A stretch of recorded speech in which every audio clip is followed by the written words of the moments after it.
Graça e paz, abençoados. Voltando aqui à imagem de Deus, parte 5. Então, abençoado, como falamos do Salmo 91, nós vemos ali, amados, que Davi aprendeu que e tinha nele a imagem de Deus como um Deus benevolente. Ele tinha uma boa imagem de Deus e poderoso para vencer os seus inimigos. Agora, diante da afronta dos filisteus, nós vemos que o gigante, onde todos os dias o exército israelita era confrontado e humilhado, Davi vê o Deus de Israel maior do que o gigante. Você vê que a imagem que Davi faz de Deus em relação ao exército filisteu, aonde havia um gigante Golias, Davi, quando o exército estava sendo confrontado, isso inquietou Davi, de o povo israelita estar sendo humilhado, confrontado, desafiado por aquele gigante incircunciso. Então Davi, a lembrança de Davi, a imagem que ele fez de Deus é que Deus era poderoso sobre qualquer situação. Então Davi pegou aquela imagem do passado, quando Deus deu vitória a ele, e ele venceu um leão e também venceu um urso que tentava atacar as suas ovelhas. E ele lutou contra o leão e contra o urso e venceu eles.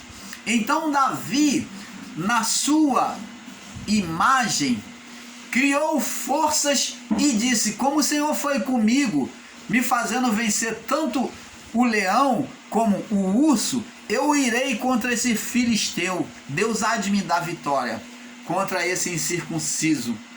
Então Davi pelejou sobre a imagem do que Deus tinha feito com ele. Ele criou força, creu e pelejou contra o gigante e o venceu. Abençoados, observa que as imagens manifestas de Deus na nossa vida, quando nos trouxe a vitória, não pode ser desprezada. Elas têm que servir de lembrança para nós. Como nós temos os escritos de Davi, aonde venceu Golias, temos escritos aonde Josué faz derribar, junto com aquele povo, as muralhas de Jericó. Temos vários exemplos bíblicos de heróis da fé e nos apoiamos nesses heróis para estimular a nossa fé, para trazer uma imagem perfeita de Deus, de um Deus vitorioso, do Senhor dos exércitos, do Senhor da batalha, do Senhor invencível. Agora, independente das imagens dos heróis da fé, que serve de estímulo para nós crermos e aprendermos a enxergar a força, a verdade, a veracidade de Deus, nós temos que também pegar as nossas próprias experiências, aonde Deus nos deu livramento, aonde Deus nos deu a vitória. Nós temos que pegar essa imagem e trazer por meio dela forças para crermos, para vencermos. Temos que fazer sobre esta imagem uma imagem de força em Deus, para vermos Deus como um Deus triunfante, porque ainda assim, dentro do sistema religioso e até em graça, existem muitos irmãos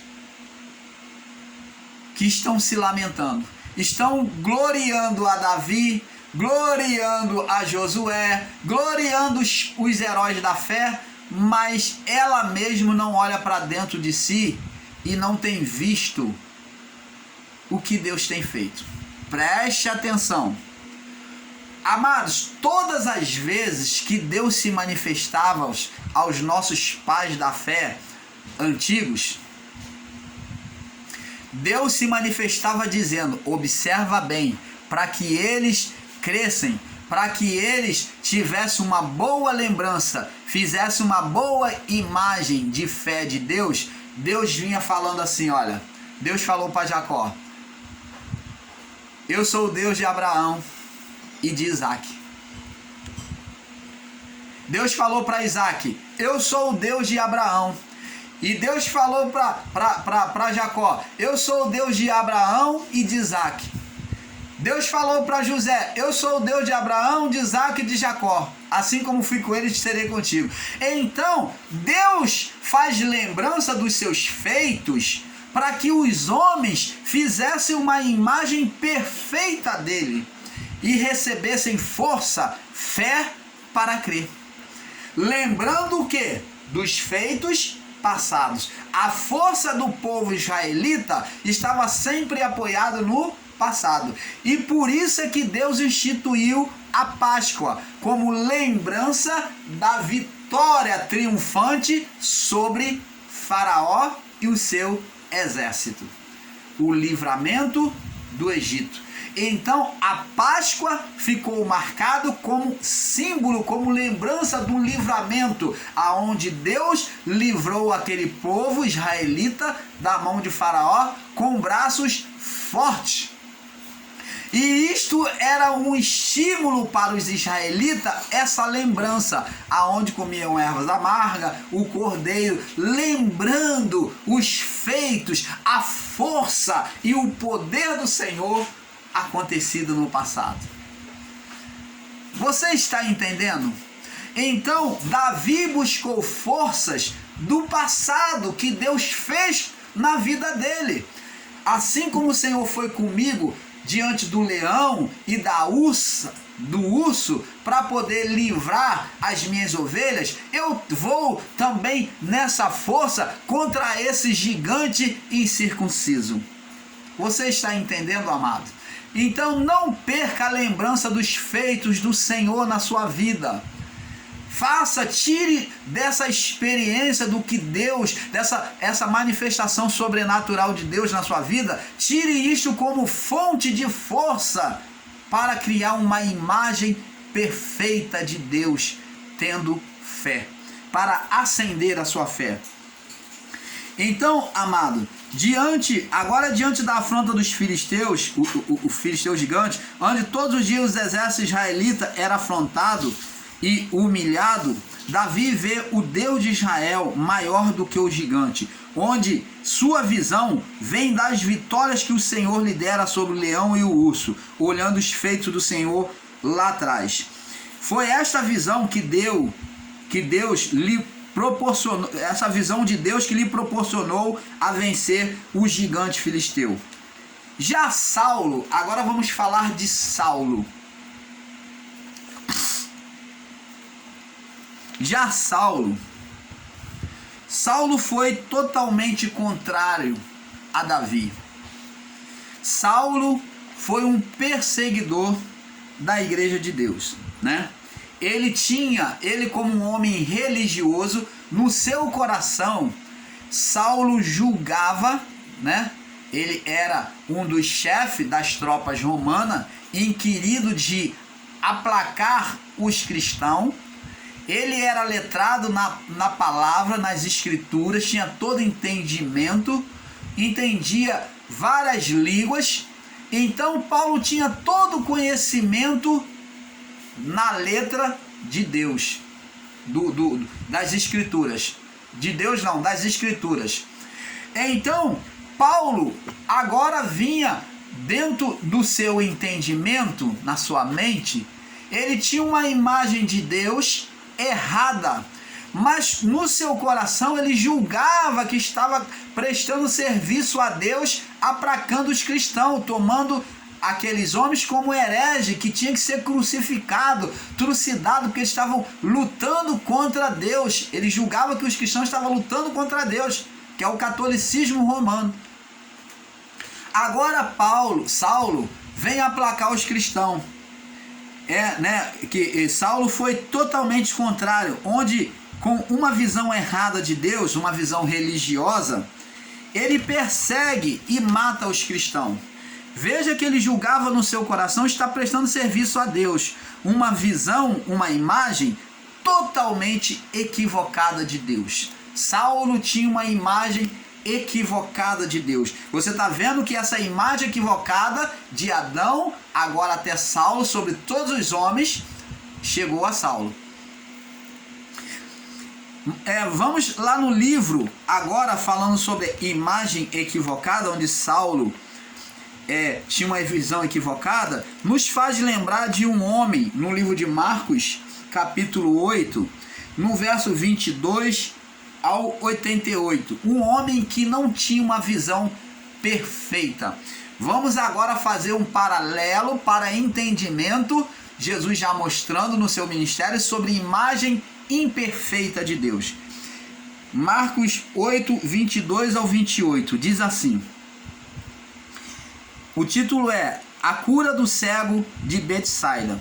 E chegando a Betsaida, trouxeram-lhe um cego e rogaram-lhe que o tocasse. Então eles queriam que Jesus tocasse no cego para ele ser curado.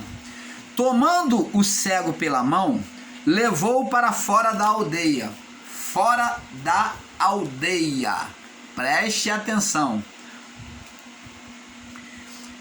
Levar para fora da aldeia era o mesmo ritual, a mesma atitude que um sacerdote tomava para a purificação do leproso.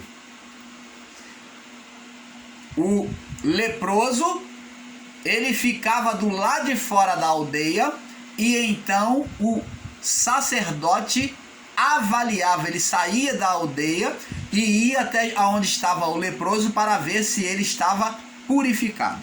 Então, vemos aqui um ato de sacerdócio, né, um ritual do sacerdócio da lei mosaica. Levar para fora da aldeia. Por que Jesus não curou ali? Mas ali, como um ato de sacerdócio judaico, também havia talvez a incredulidade, né? Então levou para fora da aldeia. E o que Jesus faz? E cuspindo-lhe nos olhos, Jesus não cuspiu nos olhos não, tá? Ele cuspiu no chão. Lucas detalha com todo, fala com mais detalhes, que Jesus cuspiu na terra e da sua saliva fez lodo, né? Fez lama e botou nos olhos do cego. E cuspindo-lhe nos olhos, Marcos já diz cuspindo nos olhos, e impondo as mãos, perguntou-lhe: vê alguma coisa? Então, amados, essa atitude de Jesus aqui mostra os recursos, né, os rituais judaicos, os rituais da lei, os rituais da lei. Então, o cego que era cego, você vê que Jesus está se retratando a ele, não às outras pessoas. Tirou para fora da aldeia, tirou do meio do povo e cuspindo no chão, fez o lodo e botou nos olhos. Pelo ritual judaico, aquele cego, no seu entendimento, na sua imagem, falou: ele, como no sacerdócio, botou alguma unção no meu olho e eu vou ver. Talvez no seu coração ele tenha pensado isso, porque Jesus agiu como um ritual. Jesus praticou um ritual para que ele pensasse que fosse um ritual judaico. E diz aqui: e levantando ele os olhos e disse, olha, para quem queria a cura, ele não podia ver. Mas houve uma melhora? Houve. Ele diz aqui, verso 24, levantando ele os olhos, disse, vejo os homens. Como que ele veja? Pois os vejo como árvore que anda. Então ele viu apenas o vulto dos homens. É isso que ele está tentando dizer. Ele via apenas o vulto das pessoas. Então, houve uma cura completa? Não. Então está aqui sendo representado o primeiro ministério de Deus, que é o ministério da lei, o ministério mosaico, que é o ministério dos anjos, o primeiro ministério sendo apresentado aqui, sobre uma manifestação imperfeita, aonde a visão, o entendimento dos homens acerca de Deus era imperfeito, aonde Deus, o homem iria ver com vultos, de forma distorcida, representando a lei, a visão de Deus, do homem para com Deus. Vejo os homens como árvores, uma visão da lei distorcida, aonde a manifestação de Deus se deu de forma distorcida no entendimento.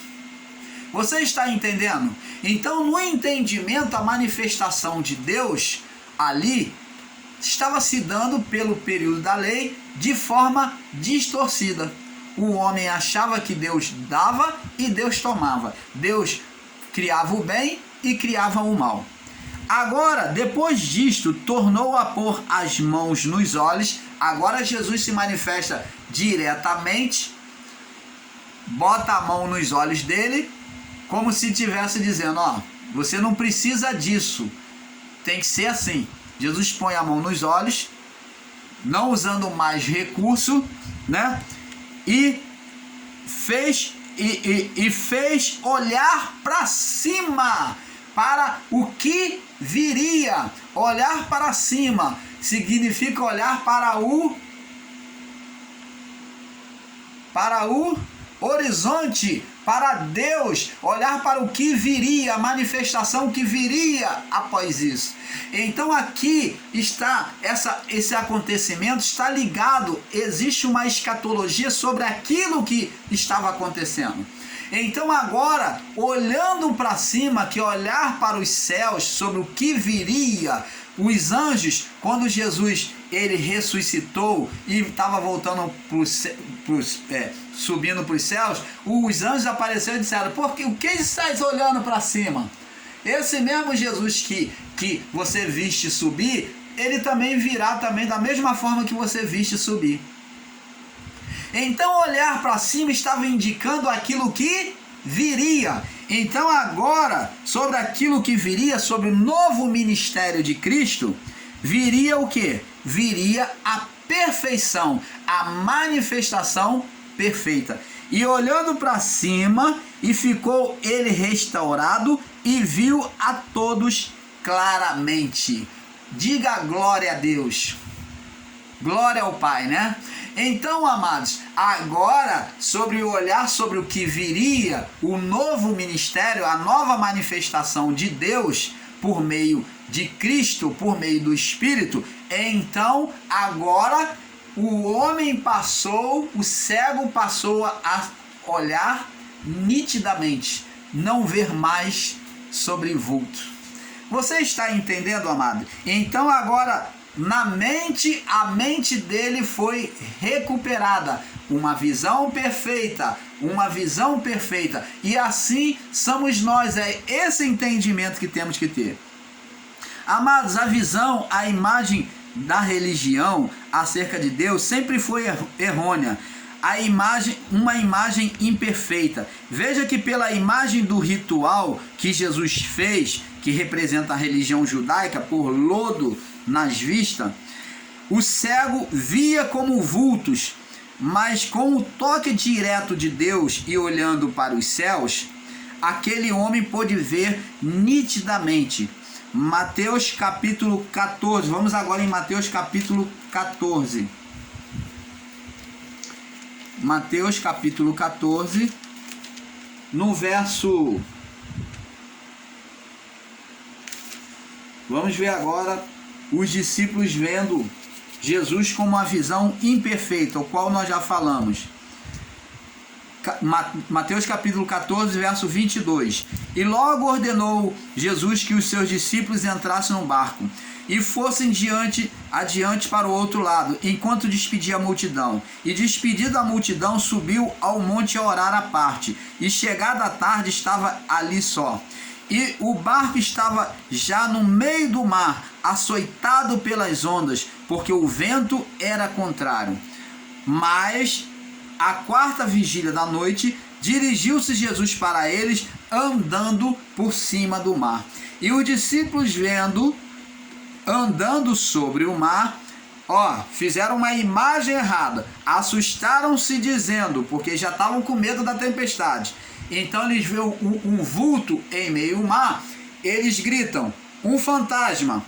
Gritaram com medo. Jesus, porém, me falou logo, dizendo, tende bom ânimo, sou eu. Ter ânimo é ter fé. É ter fé. É estar com o espírito animado, espírito ativo, né, com fé. E então você vê que os discípulos veem Jesus de uma forma deturpada, como um fantasma, como uma maldição. A imagem que eles fazem de Jesus que vem de encontro para estar com eles, para proteger, para guardar eles, é de um fantasma, um demônio. Mas Jesus estava voltando, estava vindo para cuidar e trazer proteção para eles. Amados, voltando a Saulo, vamos lá voltar ao assunto de Saulo, que tinha uma visão religiosa. Veja que esta visão era tão perniciosa nele que Deus mostrou e foi literal com ele, assim como na sua religiosidade, assim como a sua religiosidade estava sendo aos cristãos. Deixou ele cego, isto é, virou ele ao avesso, a sua natureza, a sua imagem que ele fazia de Deus. Ele tinha uma imagem negativa de Deus, Saulo, né? Então Deus virou Saulo às avessas, tornando ele cego, né? Cego na alma, e agora cego ele era cego na alma e agora cego no corpo, levando ele a receber, a ter uma nova imagem de Deus. Atos capítulo 9, vamos lá, Atos capítulo 9, no verso 1. Atos capítulo 9, no verso 1. Atos 9, 1, vamos ver aqui.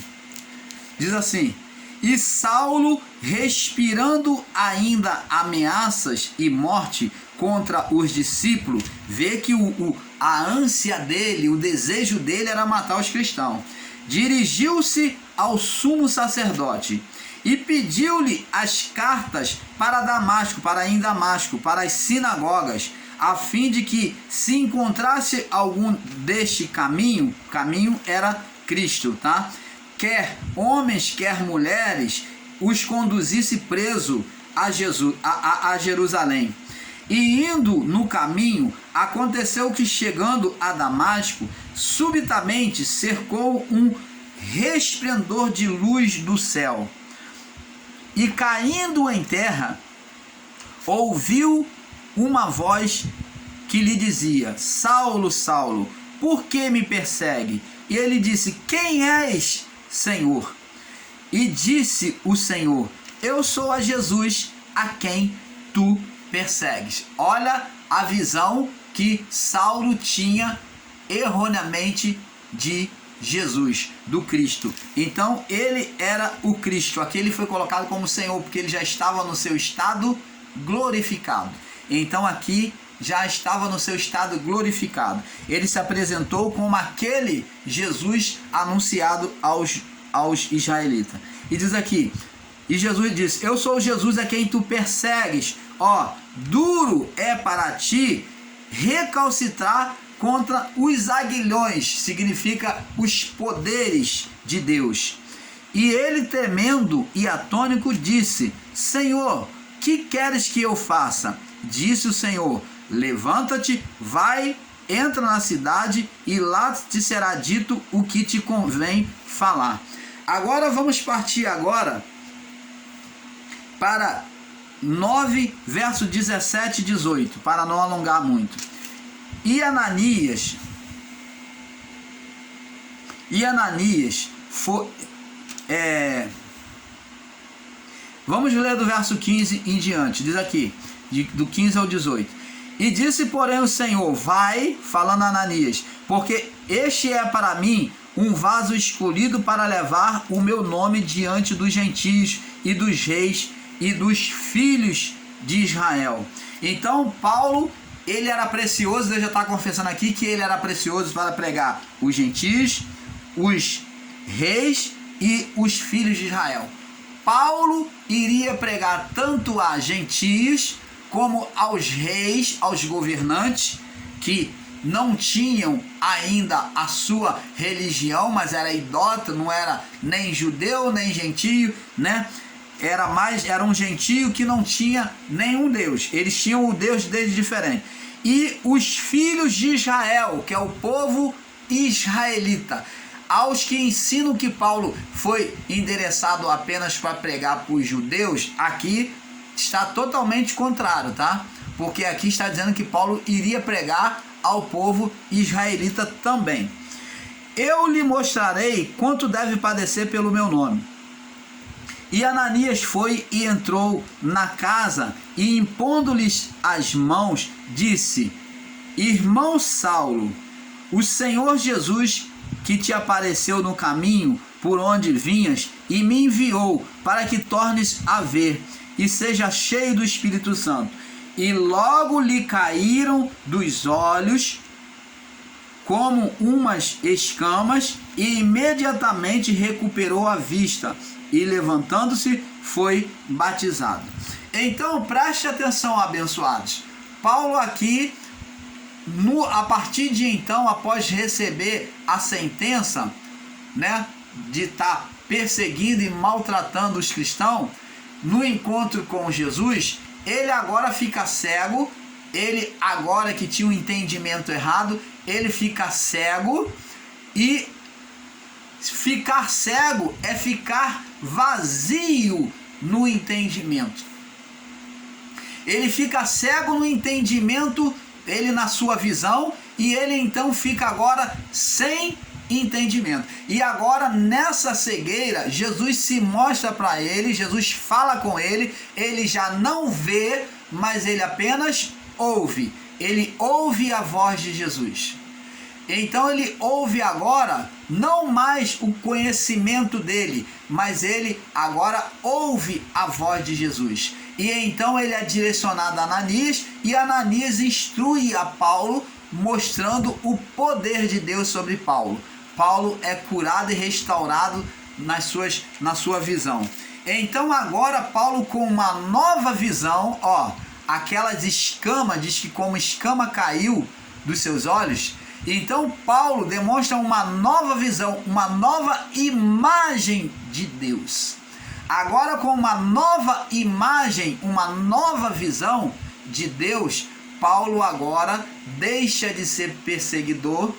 Saulo deixa de ser perseguidor e agora recebe viver, ele passa a viver agora o seu outro nome. Ele passa a viver como Paulo.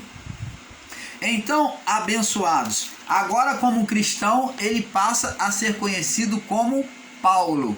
No meio do Império Romano, ele passa a receber o nome que ele recebeu de Saulo. Mas o nome hebreu dele é Paulo. Ele recebe o nome hebreu. O nome hebreu dele. Ele usa e recebe o nome hebreu de Paulo. Então preste atenção, que significa pequeno, menor entre os irmãos. Então ele se fez menor entre os irmãos. Amados, levando agora o nosso entendimento para o período antigo da história humana, vemos e entendemos por que o cuidado, o zelo de Deus com a sua imagem, em não adorar outros deuses, pois seria apresentar um Deus falso, um Deus distorcido dos povos pagãos. Então, a idolatria sempre foi o maior desafio de Deus, em tirar o entendimento de um Deus errado. O entendimento de um Deus errado da imagem errada de Deus é que levou o homem à idolatria. E a idolatria, a prática da idolatria, sustentava isto diretamente. Então Deus combatia a idolatria. Daí o mandamento e a maior luta de Deus diante da mente humana, que fazia e levantava um Deus falso e uma imagem, pensamento falso de Deus, que é a idolatria. Então, comparando a Deus com o ídolo. Abençoados, para tornar mais nítida sua visão e entendimento acerca deste assunto, vamos analisar agora Gênesis capítulo 22. Vamos agora voltar para o Gênesis, no capítulo 22, aonde Deus vai abrir o nosso entendimento aqui pela palavra, vai abrir o seu entendimento também, acerca da idolatria, da imagem errada que já no período abraâmico o homem já fazia, né? Já desde o período de Noé, o povo já se tornou idólatra. Diz aqui, Gênesis 22, do 1 ao 19, vamos ler. Diz aqui: aconteceu depois dessas coisas que provou Deus a Abraão. Deus pôs Abraão à prova. Preste atenção, amados. Diferente da prova que diz que eu estou passando por uma prova, observa que na prova de Deus, Deus não sacrifica ninguém. Deus não maltrata ninguém. É apenas uma prova de confiança, uma prova de amor. É diferente de uma prova de uma tentação. Então existe pessoas que fazem um radicalismo de palavra e falam porque Deus provou Abraão. Deus provou Abraão, Deus tentou Abraão. Não, Deus não tentou. A prova que Deus fez a Abraão é uma prova de amor, tá? Ele não sacrificou, não matou ninguém. Nós vamos ver isso. Aconteceu que depois desta, que Deus provou a Abraão e disse-lhe: Abraão, e ele disse: eis-me aqui. E disse: toma o teu filho, o teu único filho, teu único filho. Então sabemos que Abraão faz um paralelo, uma representação de Deus, e Isaac faz uma representação de Cristo. Toma o teu filho, o teu único filho, Isaac, a quem amas, e vai à terra de Moriá, e oferece ali em holocausto sobre uma das montanhas que eu te direi. Opa! Aí, esta passagem aqui faz com que muitos ignorantes, ateístas, céticos, tornam muitos até religiosos céticos em relação à palavra de Deus, dizendo que Deus, como os deuses pagãos, nós vemos aqui um fato suspeito, aonde Deus pede o filho a Abraão e manda ele sacrificar, oferecer em holocausto o seu filho. Presta atenção, amados. Esse ato de sacrifício humano era dos deuses pagãos, principalmente de Baal. O deus Astarote, o deus Baal, o deus Zebub. Esse deus Beelzebub, Zebub na época, né? O deus Baal, porque tinha o deus Zebub e o deus Baal, que diz que depois juntou os dois na luta e tornou-se um só deus, Beelzebub. Mas o deus Zebub, o deus Astarote, o deus Baal e muitos outros deuses, eles recebiam sacrifício de sangue, tanto de animais, como também sacrifícios humanos, como muitos lá no deserto fizeram passar o seu filho pelo fogo, oferecendo sacrifício à deusa Diana, no período romano, né? O deus Baal lá no deserto, né? Até muitos cristãos estavam oferecendo o seu filho ao deus Baal para que a terra viesse frutificar, para que tivesse chuva, porque eles já não estavam mais suportando a seca, a fome, e deixaram de acreditar em Deus, e muitos seguiram a doutrina de demônios, a doutrina do deus Baal, né? Sacrificando os seus filhos, lançando e passando seu filho pelo fogo, sacrificando a Baal. Então, essa atitude de sacrifício humano é uma atitude que, ao meu entendimento, irmão Paulo, ao Abraão ouvir aquilo no seu ouvido, esse pedido de Deus, eu tenho certeza que Abraão estranhou e falou assim: peraí, ele não questionou a Deus, mas ele deve ter pensado: peraí, esse sacrifício é um sacrifício dos deuses pagãos. Os deuses pagãos é que sacrificam a vida humana. Mas Abraão, um homem que amava a Deus, ele mesmo sabendo disso, Abraão era um homem instruído, um homem sábio, mas ele mesmo sabendo disso, ele não ousou abrir a sua boca e questionar a Deus. Ele apenas obedeceu. Vamos ver, vamos continuar lendo. Vamos voltar aqui o verso 2. Toma agora o teu filho, o teu único filho, Isaque, a quem tu amas, e vai à terra de Moriá e oferece ali em holocausto sobre uma das montanhas que eu vou te mostrar, que eu te direi. Então se levantou, Abraão não questionou, ele apenas, no seu amor a Deus, ele não questionou, mesmo sabendo que a atitude era pagã de sacrificar filho, né? Sacrificar vidas humanas. Então ele se levantou pela madrugada, abordou o seu jumento, tomou consigo 2 dos seus moços e Isaque seu filho, e cortou a lenha para o holocausto, e levantou-se e foi ao lugar que Deus lhe dissera. E ao terceiro dia levantou Abraão seus olhos e viu o lugar ao longe. Então Abraão já falou: é ali o lugar. Ele caminhando, ele viu. E disse Abraão ao seu moço, aos seus moços, que é os servos que vinham com ele. Olha o que ele diz: ficai aqui com o jumento, e eu e o moço iremos até ali. E havendo adorado, então Abraão não deixou os seus servos saber o que ele iria fazer com o seu filho, porque era uma particularidade entre ele e Deus. Você vê intimidade, que ele não participou a ninguém, nem a seus servos. E ele diz aqui: então, havendo adorado, tornaremos a vós.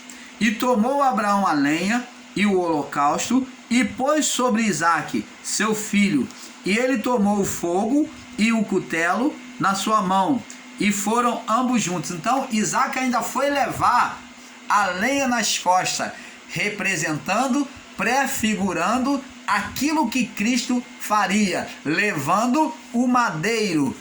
Isaque levou a lenha nas costas, levou a lenha, o fogo e o cutelo. Então Cristo também levou sobre ele a cruz, o madeiro, aonde ele iria pagar teu sofrimento. E na sua mão,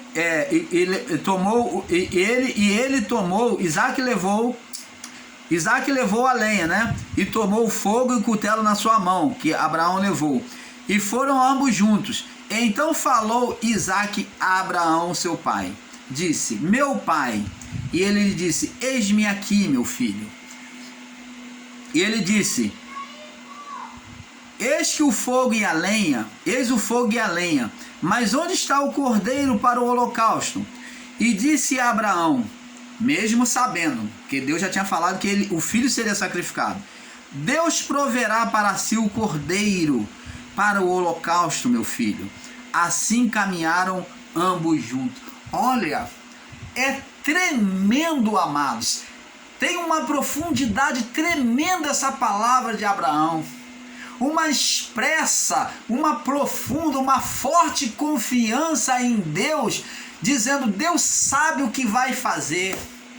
Eu vou obedecer a Ele, meu filho. Deus sabe o que vai fazer. Ele preparará para si o holocausto. Então Abraão, no seu coração, ele tinha uma imagem perfeita de Deus e ele sabia que Deus não iria permitir lançar o cutelo sobre seu filho. Vê que ele demonstra que sabe. Deus preparará para si.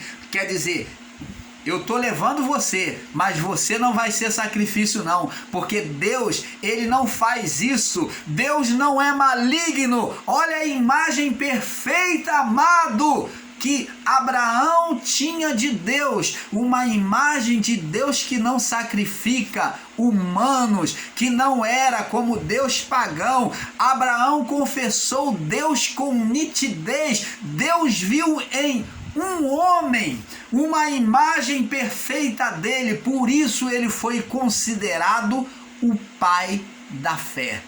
Abraão foi o único homem, além de Jesus, a confessar, a ter uma imagem perfeita de Deus, dizendo: Deus não vai permitir eu sacrificar a você, meu filho, porque Deus preparará para si o sacrifício.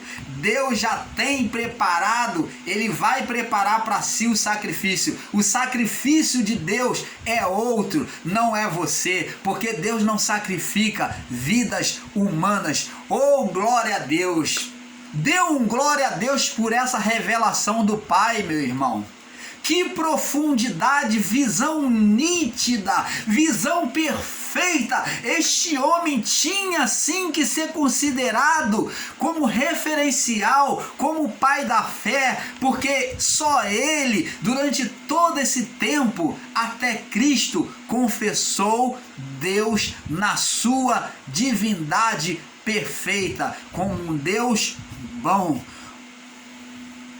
Um Deus que não quer o mal, um Deus que não mata. Então a você, meu irmão, que está aí do outro lado, no outro canal, confessando e dizendo um Deus mau, um Deus que mata, um Deus que faz o homem para ter karma, sofrimento, para ser mal. Então recebe essa palavra: Deus preparará para si o holocausto. Deus preparará para si o holocausto. Você está entendendo, meu irmão? Como que você pode ensinar esse Deus ultrajante, esse Deus maldito, esse Deus bandido, esse Deus traiçoeiro? Olha a imagem de Deus aqui, Abraão apresentando para o seu filho. Olha.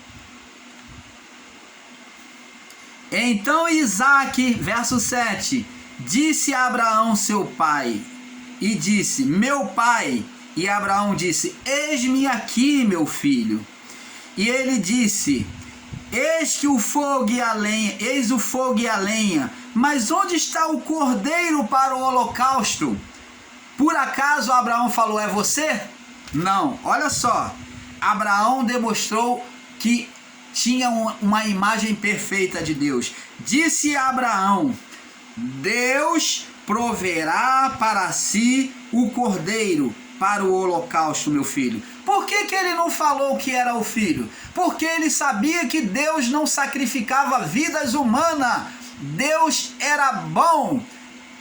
Foi a confissão dizendo, resumindo, ele falou: meu filho, Deus é bom. Deus é bom. Você, ensinador em graça, aprenda a interpretar a palavra do Pai. Deus é bom. Deus preparar para si o sacrifício. Imagem perfeita de Deus. Deus preparar para si o cordeiro para o holocausto. Então, abençoados, então nós vemos que Deus preparou o sacrifício perfeito. Ele foi lá, apresentou, o próprio Deus vai lá e trouxe a caça e ele mesmo sacrificou. Foi Deus. O sacrifício perfeito veio de Deus e não do homem. Deus não depende do homem para sacrificar, para ser louvado, mas ele mesmo preparou o seu próprio sacrifício em Cristo, que foi a cordeira ali em Abraão e que tinha representação no Filho. Você está entendendo, amado? Então, abençoados, creio que Abraão, no início, ao ouvir esse pedido de Deus, ele deve ter associado no seu coração a imagem igual ao Deus Baal, mas ainda assim ele não questionou, mas confiou em Deus seguindo as determinações de Deus. Amados, ali Deus estava mostrando a Abraão que ele não era como os outros deuses, onde ele não aceitava sacrifício humano e que ele não dependia de homem para receber sacrifício, pois ele mesmo podia preparar o seu sacrifício, onde ele fez em Cristo. Agora que Deus trouxe, agora veja que Deus trouxe em Abraão a imagem perfeita dele. Abençoados do Pai.